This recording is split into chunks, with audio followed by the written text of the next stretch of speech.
One of the main features of the game is, of course, the power of Max. She is able to rewind time.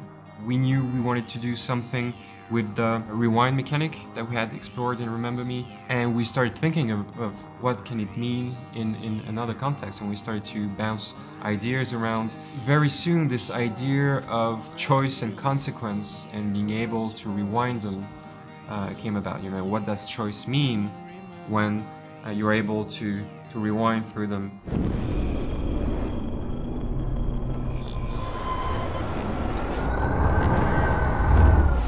We really wanted to have the player feel powerful also with this power, and to really feel that he can change the things and come back in time.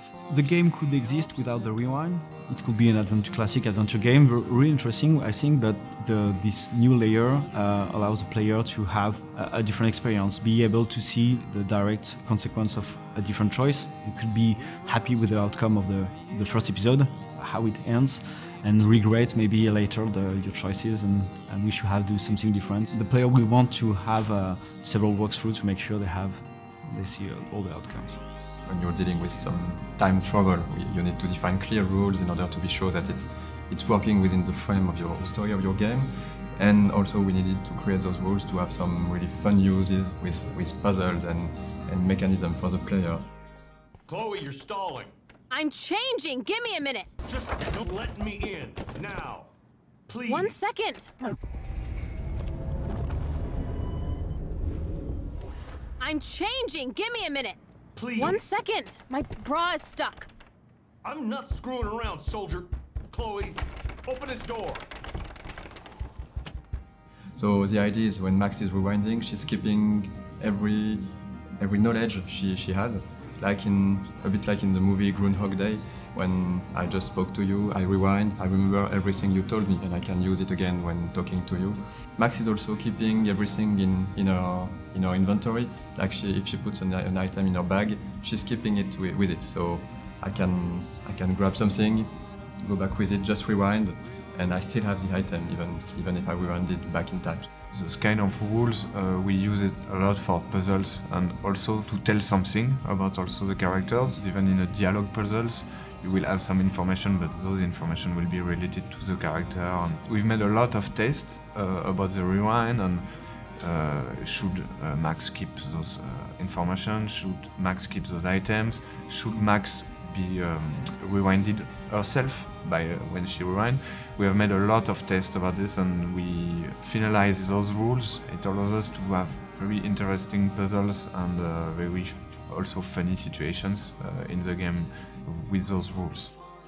Max is not moving when she rewinds. This is also for the player something much more powerful to be in a scene, to rewind the scene and to see all rewinded instead of being rewinded. Of course, we keep this rule since the beginning, nearly the beginning. The guys in the beginning were saying perhaps it could be better not to have it in the game, but we insist and we find the proper solution. And also for the artistic style, it's great. It's so crazy to see it, and Max also from the beginning, and what she is now is amazing. The work they have done is. I'm just happy. Yeah, it was my little input, and they have done something great. So it's magic. It's all about finding solutions to problems, because when you design a mechanic, it never works in the first time. So even though it might sound cool, like the rewind gameplay, it's only when you put it in the game and you test it, and then you find that it's flawed, that you can iterate again on it, and that's really cool to improve stuff that we designed before. The rewind power is giving nightmares to developers and to level designers, but at the end it's a very powerful tool for Max and also of course for the player.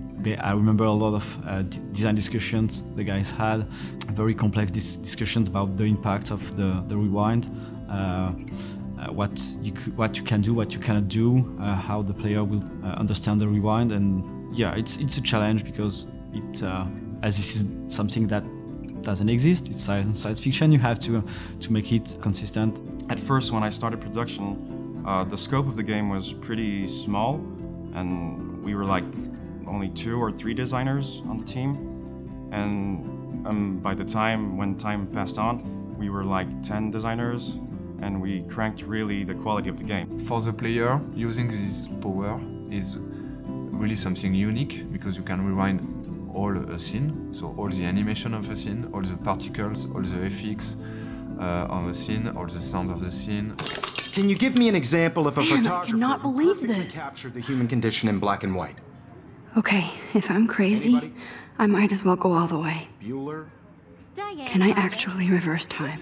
Since Max is a photographer and the visual of the game are linked to this photographic feeling and also nostalgic feeling, for the rewind effect we developed some new post processes and new visual effect, looking like the film is burning when you reach the limit of your power, when Max is getting some headaches because she cannot rewind further in time, or when she's rewinding we have this double exposure feeling, like two different times are overlapping or framing at the same moment. So we are using all those visual effects to give a nice feeling with the rewind, to really show the player that is going back in time, and to be something quite rewarding and really cool to look at when you're rewinding.